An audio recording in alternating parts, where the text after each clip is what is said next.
So picture it, you moved abroad, you did everything right, you got the job, you got the visa, yay! You landed in France. And then you lose your job. It comes to an end. Now what? I'm Diedre. I've moved to France twice. I've actually lost a visa before while in France. And I've had to rebuild from scratch, rebuild my life abroad from scratch. Currently, I work in French HR in France.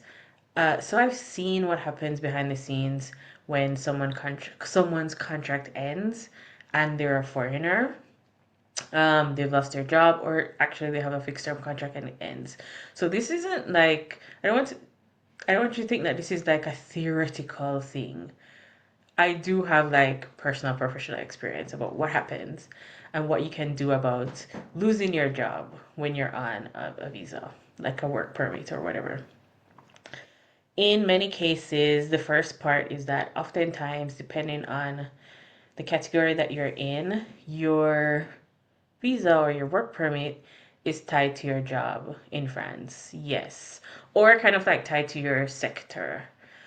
So let's kind of like start here because I think this is where many people get caught off guard and they don't understand that sometimes even when losing your job, it's attached to your like to the industry or to the company that you apply to, and so you'll actually need to get like work authorization again.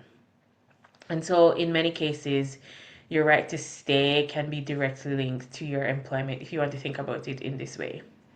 So when your job ends, right, your I don't say like your situation changes immediately, but it does kind of like put you in sort of like a precarious point of view. And there are things in place in France that can help you to navigate this part. And I wouldn't say, in my observation, in terms of like, let's say the US immigration system, it's the French immigration system is not that like aggressive or hostile.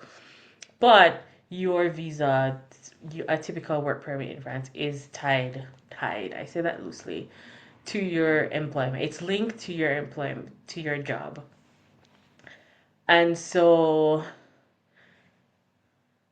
there are things that you do need to put in place. So it doesn't mean that you're going to like leave overnight or or something like this, but it does mean that if you lose your job during your on your work permit or on your visa, you do need to act fast and to like understand your options, which is what I talk about in my workshop, which is your France plan to help you move abroad and to understand like the different options in terms of visas, budgeting, how you get there, what to do before and after your move, right?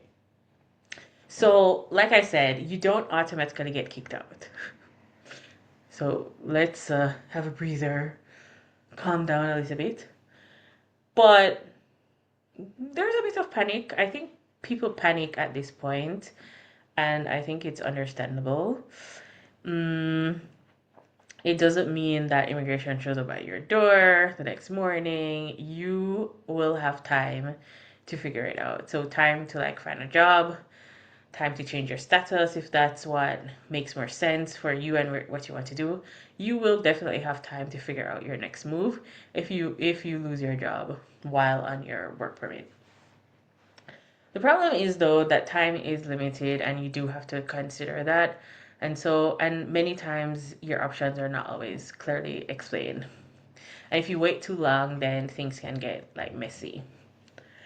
So, depending on the type of a job you had, how long you've had your job, and the contract and the visa permit that you have, you may and how you left your job. You may or may not get unemployment benefits. It doesn't always help in France. And so unemployment in France is called chômage. And whether or not you get chômage, benefits, unemployment benefits, depends on like a couple of things. So you might be eligible for chômage But there's like this catch, right? So it depends on how your contract ended. So whether you resign, you're fired, you did like a mutual agreement, so like a rupture conventionnelle or whatever, right? How long you worked, because there is a timeline. Your visa type, like I said, um, also impact whether you're eligible for chômage, unemployment benefits. And importantly, even if you are eligible for unemployment benefits, it doesn't like guarantee protection of your residency status. And I think that's a part that people often misunderstand. It depends on, you know, like again, it depends on your work permit, your visa type. So money to stay and having like the legal eligibility to stay are different conversations, and you should like keep that in mind. And so we talked about like unemployment benefits. Like you can get unemployment benefits, and sometimes depending on what it is, you may not be eligible. But the point is, after losing a job, you want to find another job. And it's not just always like, oh, get hired and move on. So even if you find a new job, there is paperwork that you have to do. Sometimes your new job has to match certain criteria.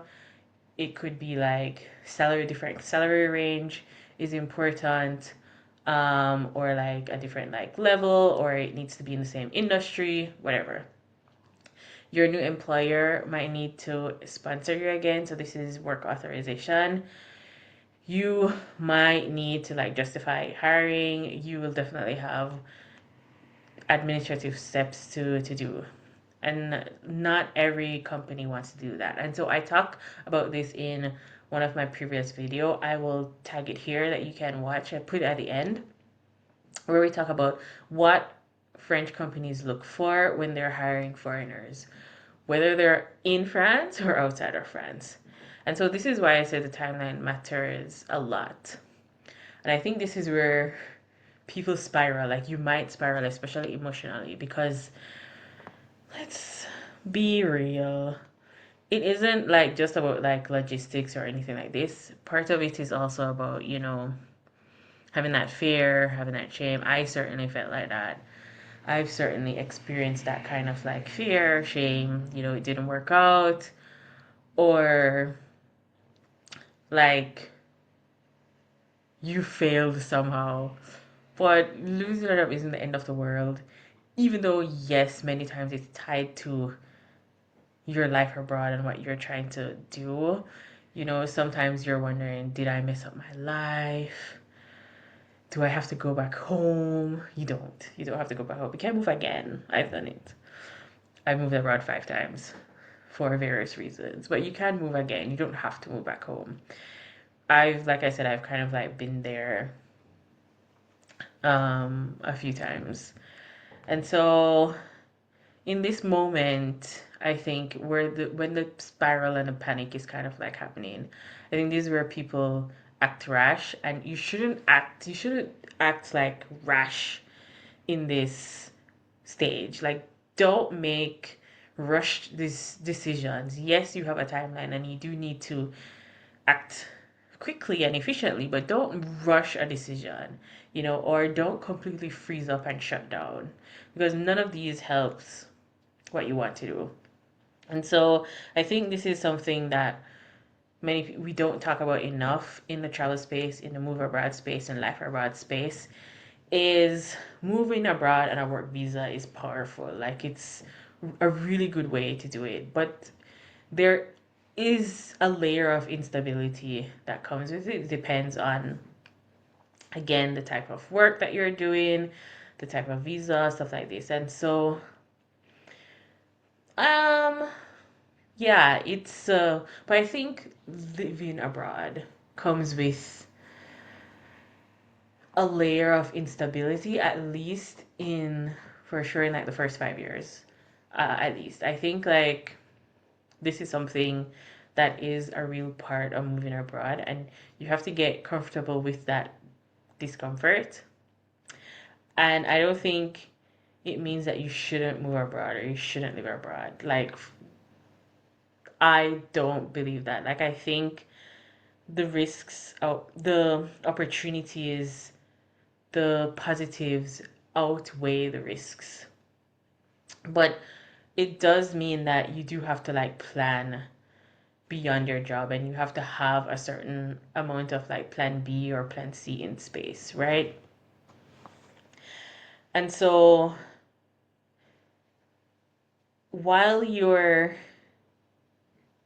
while you're there, if yeah, you've moved abroad, or if you're planning to move abroad, keep informed about like your visa conditions. Do it before you move, understand while you move, continue to keep track of it because things change as well. So that's something that you can do and you should do.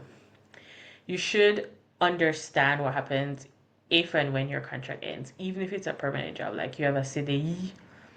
Um, you should understand what happens if it ends because you even if you have a CDI, a permanent job, for various reasons the company can have like economic problems, it can go bankrupt. You might realize it's not like a great fit and you want to switch your job. mm, Maybe you're just fired. um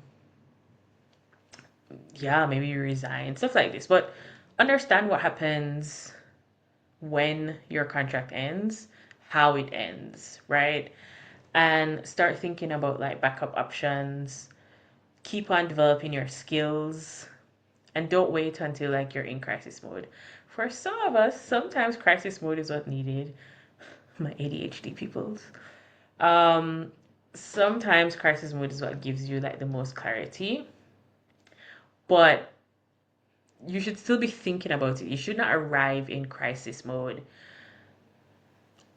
with a blank state, like not knowing anything. Like, this is not what you should do. Because once things shift, you don't have the luxury of super slow decisions. You need to have strategic, calculated, clear decisions, not rushed. But it cannot be like slow and tranquille, like calm and la la la. It cannot be like this, right? So think about that. Because losing your job on a work permit, it doesn't have to be like this horror story, but it can be if you don't go in prepared beforehand and during the whole process. If if your job ended tomorrow, like let's say you move abroad and you had a job and it ended, would you actually know what your next step is in France? Or would you be figuring it out in this kind of like panic mode? Let me know in the comments. And if you are not clear, come to my workshop. Come work with me one on one. I can help you to understand what and give you clarity on what that is, because I help women to rebuild their lives abroad, to move to France, and to understand what their options are when they're thinking about a move to France. See you next time. Ciao.